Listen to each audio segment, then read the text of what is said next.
ಗೃಹಲಕ್ಷ್ಮಿ ಯೋಜನೆಯ ಕಡೆಯಿಂದ ಪ್ರತಿ ತಿಂಗಳು ಕೂಡ 2,000 ರೂಪಾಯಿ ಹಣ ಪಡಿತಾ ಇದ್ದಂತಹ ಮಹಿಳೆಯರಿಗೆ ಬರಲಿದೆ ಈ ತಿಂಗಳು 4,000 ರೂಪಾಯಿ ಹಣ. ಅದು ಕೂಡ ನಾಳೆಯಿಂದನೇ ನಿಮ್ಮ ಖಾತೆಗಳಿಗೆ ಜಮೆ ಆಗಲಿದೆ.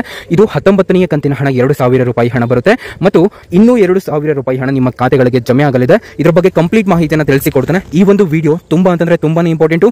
ದಯವಿಟ್ಟು ಈ ವಿಡಿಯೋನ ಕೊನೆವರೆಗೂ ಕೂಡ ನೋಡಿ. ನಿಮಗೆ ಏನೇ ಡೌಟ್ ಇದ್ರೂ ಕೆಳಗಡೆ ಕಾಮೆಂಟ್ ಮಾಡಿ. ಹಾಗೂ ನಿಮಗೆ ಕೊನೆಯದಾಗಿ ಯಾವ ಒಂದು ಕಂತಿನ ಹಣ ಬಂತು ಅಂತ ನೀವು ನಮಗೆ ತಿಳಿಸಬಹುದು. ನಿಮ್ಮ ಒಂದು ಡಿಸ್ಟ್ರಿಕ್ಟ್ ಅನ್ನ ಮೆನ್ಷನ್ ಮಾಡಿ ತಿಳಿಸಿ. ಹಾಗೆ ಈ ಗೃಹಲಕ್ಷ್ಮಿ ಯೋಜನೆ ಕಡೆಯಿಂದ ಇದುವರೆಗೂ ಕೂಡ ಅಫಿಷಿಯಲ್ ಆಗಿ 1 ರಿಂದ 18ನೇ ಕಂತಿನ ಹಣವನ್ನು ನೀವೆಲ್ಲರೂ ಕೂಡ ಪಡ್ಕೊಂಡಿದ್ದೀರಾ ಅಂತ ನಾನು ಭಾವಿಸಿದ್ದೇನೆ. ಇವಾಗ ನಿಮ್ಮ ಖಾತೆಗಳಿಗೆ ನಾಳೆ ಬೆಳಿಗ್ಗೆ 10:30 ಮೇಲ್ಪಟ್ಟು ಅಂತಂದ್ರೆ 11 ಗಂಟೆಯ ಮೇಲ್ಪಟ್ಟೆನೆ ನಿಮ್ಮ ಖಾತೆಗಳಿಗೆ ಬರೋಬ್ಬರಿ 4,000 ರೂಪಾಯಿ ಹಣ ಜಮೆ ಆಗುತ್ತೆ. ಯಾವ ಒಂದು ಜಿಲ್ಲೆಯ ಮಹಿಳೆಯರಿಗೆ ಮೊದಲು ಬರಲಿದೆ ಹಾಗೂ ಈ 4,000 ರೂಪಾಯಿ ಹಣ ಯಾರಿಗೆ ಬರ್ತಾ ಇದೆ ಮತ್ತು 2,000 ರೂಪಾಯಿ ಹಣನೂ ಕೂಡ ಬರ್ತಾ ಇರುವಂತದ್ದು ಇದು ಯಾರಿಗೆ ಬರ್ತಾ ಇದೆ ಅಂತ ತಿಳಿಸಿಕೊಟ್ಬಿಡ್ತಾನೆ.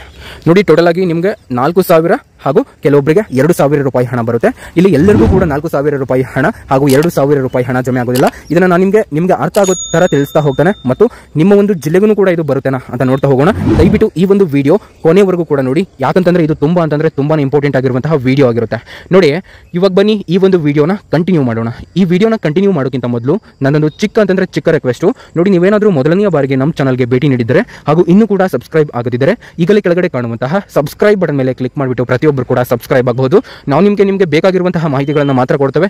ಯಾವುದೇ ರೀತಿ ಬೇಡದಿರುವಂತಹ ವಿಡಿಯೋಸ್ಗಳನ್ನು ಅಪ್ಲೋಡ್ ಮಾಡೋದಿಲ್ಲ. ನೀವೆಲ್ಲರೂ ಕೂಡ ಸಬ್ಸ್ಕ್ರೈಬ್ ಆಗಬಹುದು. ಕೆಳಗಡೆ ಸಬ್ಸ್ಕ್ರಿಪ್ಷನ್ ಬಟನ್ ಕಾಣುತ್ತೆ, ಫ್ರೀ ಆಗಿ ಜಸ್ಟ್ ಅದರ ಮೇಲೆ ಕ್ಲಿಕ್ ಮಾಡಿಬಿಟ್ಟು ನೀವು ಸಬ್ಸ್ಕ್ರೈಬ್ ಕೂಡ ಆಗಬಹುದಾಗಿರುತ್ತೆ.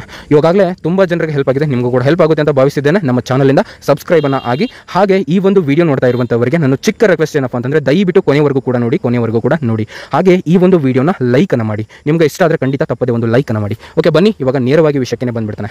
ನೋಡಿ, ಸರ್ಕಾರದಿಂದ ನಿಮ್ಮ ಖಾತೆಗಳಿಗೆ 4,000 ರೂಪಾಯಿ ಹಣ ಬರ್ತಾ ಇರುವಂತದ್ದು ಅದು ಯಾವ ಒಂದು ಕಂತಿನ ಹಣ ಅಂತ ನಾನು ನಿಮಗೆ ತಿಳಿಸಿಕೊಡ್ತೇನೆ. ಮತ್ತು ಈ 4,000 ರೂಪಾಯಿ ಹಣ ಮೊದಲನೆಯದಾಗಿ ಯಾವ ಒಂದು ಜಿಲ್ಲೆಗಳಿಗೆ ಬರ್ತಾ ಇದೆ ಅಂತ ತಿಳಿಸಿಕೊಡ್ತೇನೆ.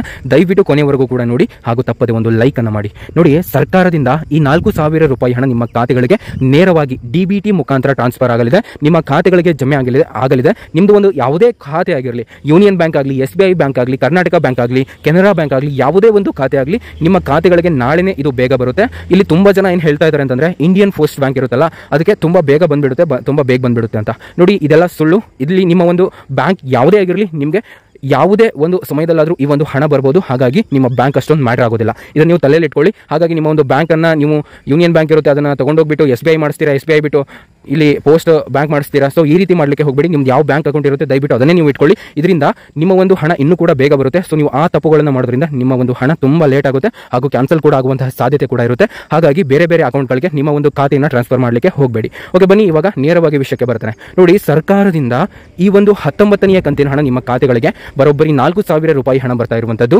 ಇದ್ರ ಬಗ್ಗೆ ನಾನು ನಿಮಗೆ ಮಾಹಿತಿಯನ್ನ ನೀಡ್ತೇನೆ. ದಯವಿಟ್ಟು ತಪ್ಪದೆ ಒಂದು ಲೈಕ್ ಅನ್ನ ಮಾಡಿ. ನೋಡಿ, ಹೇಗೆ ಈ ಒಂದು 19ನೇ ಕಂತಿನ ಹಣ 4,000 ಬರ್ತಾ ಇದೆ ಅಂತಂದ್ರೆ ಇವಾಗ ನಿಮ್ಮ ಖಾತೆಗಳಿಗೆ ಇದುವರೆಗೂ ಕೂಡ 1 ರಿಂದ 18ನೇ ಕಂತಿನ ಹಣ ಬಂದಿದೆ ಅಂತ ಸರ್ಕಾರ ತಿಳಿಸಿದೆ. ಇದೊಂದು ಆಫಿಷಿಯಲ್ ಆಗಿ ತಿಳಿಸಿದೆ.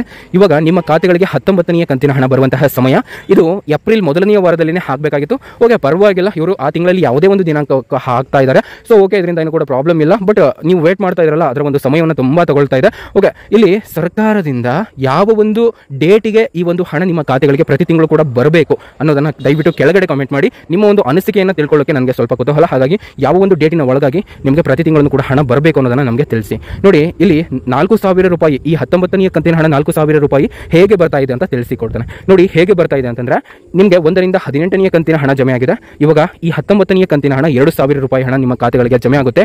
ಯಾವ ಒಂದು ಮಹಿಳೆಯರಿಗೆ ಇನ್ನೂ ಕೂಡ ಈ 19ನೇ ಕಂತಿನ ಹಣದ ಜೊತೆ ಯಾವುದಾದರೂ ಒಂದು ಕಂತಿನ ಹಣ ಪೆಂಡಿಂಗ್ ಇರುತ್ತೋ, ಉದಾಹರಣೆಗೆ 18ನೇ ಕಂತಿನ ಹಣ ಅವರಿಗೆ ಪೆಂಡಿಂಗ್ ಇರುತ್ತೆ ಅಂತ ಅನ್ಕೊಳ್ಳಿ. ಅಂತವರಿಗೆ 18 ಮತ್ತು 19 ನಿಮಗೆ 18ನೇ ಕಂತಿನ ಹಣ ಮಿಸ್ ಆಗಿರುತ್ತೆ. ಇಲ್ಲಿ ಕೆಲವೊಬ್ಬರಿಗೆ 11ನೇ ಕಂತಿನ ಹಣ, 14ನೇ ಕಂತಿನ ಹಣ, ಈ ರೀತಿ ಯಾವುದೋ ಒಂದು ಕಂತಿನ ಹಣ ಮಿಸ್ ಆಗಿರುತ್ತೆ. ಆದರೆ ಉಳಿದಿರುವಂತಹ ಎಲ್ಲ ಕಂತುಗಳು ಬಂದಿರ್ತವೆ. ಇಂಥವರಿಗೆ ಆ ಒಂದು ಪೆಂಡಿಂಗ್ ಹಣನೂ ಕೂಡ ಸೇರಿ 4,000 ರೂಪಾಯಿ ಹಣ ನಿಮ್ಮ ಖಾತೆಗಳಿಗೆ ಜಮೆ ಆಗುತ್ತೆ. ನೋಡಿ, ನಾಳೆ ಸುಮಾರು 10 ಗಂಟೆಯ ಮೇಲ್ಪಟ್ಟು ಅಂತ ನೋಡಿದ್ರೆ ಇದು ಆಫಿಷಿಯಲ್ ಆಗಿ 11:20 ಮೇಲ್ಪಟ್ಟು ನಿಮ್ಮ ಖಾತೆಗಳಿಗೆ ಈ ಒಂದು ಗೃಹಲಕ್ಷ್ಮಿ ಯೋಜನೆಯ 19ನೇ ಕಂತಿನ ಹಣದ ಜೊತೆಗೆ ನಿಮ್ಮ ಒಂದು ಪೆಂಡಿಂಗ್ ಹಣನೂ ಕೂಡ ಜಮೆ ಆಗಲಿದೆ. ನೋಡಿ, ಈ ಒಂದು ವಿಡಿಯೋದಲ್ಲಿ ನೀವು ಕೆಲವೊಂದಿಷ್ಟಾದರೂ ನಿಮಗೆ ಯೂಸ್ಫುಲ್ ಆಗಿರುವಂತಹ ಕೆಲವೊಂದಿಷ್ಟು ಇನ್ಫಾರ್ಮೇಷನ್ಗಳನ್ನಾದರೂ ನೀವು ಪಡೆದಿದ್ದೀರಾ ಅಂತ ನಾನು ಭಾವಿಸಿದ್ದೇನೆ. ಇದಕ್ಕೆ ನೀವು ಏನಾದರೂ ನಮಗೆ ತಿಳಿಸಬೇಕು ಅಂತಂದ್ರೆ ಥ್ಯಾಂಕ್ ಯು ಅಥವಾ ಸೂಪರ್ ಅಂತ ಕಾಮೆಂಟ್ ಮಾಡಿ. ನಮಗೂ ಕೂಡ ಇದರಿಂದ ನಮ್ಮ ವಿಡಿಯೋನ ಇಷ್ಟು ಜನ ಆದರೂ ಇಷ್ಟಪಡ್ತಾ ಇದ್ದಾರಲ್ಲ ಅಂತ ಅನ್ಸುತ್ತೆ. ಹಾಗೆ ನೋಡಿ, ನೀವು ಏನಾದರೂ ಇವಾಗ ಆನ್ಲೈನಲ್ಲಿ ಏನಾದರೂ ಆರ್ಡರ್ ಮಾಡಬೇಕಂತಂದ್ರೆ ನಾನು ಲಿಂಕನ್ನು ಕೊಟ್ಟಿರ್ತಾನೆ, ಕೆಳಗಡೆ ಡಿಸ್ಕ್ರಿಪ್ಷನ್ ಬಾಕ್ಸ್ನಲ್ಲಿ ಹಾಕಿರ್ತಾನೆ. ನೀವು ಆ ಲಿಂಕ್ ಮುಖಾಂತರ ನೀವೇನಾದರೂ ಪರ್ಚೇಸ್ ಮಾಡಿದ್ರಿ ಅಂತಂದರೆ ನಿಮಗೆ ಇಲ್ಲಿ 90%ಗಿಂತ ಆಫರ್ ಇರುತ್ತೆ. ಸೊ ಒಂದ್ಸರಿ ಚೆಕ್ ಮಾಡ್ಕೊಳ್ಳಿ ಅಷ್ಟೇ.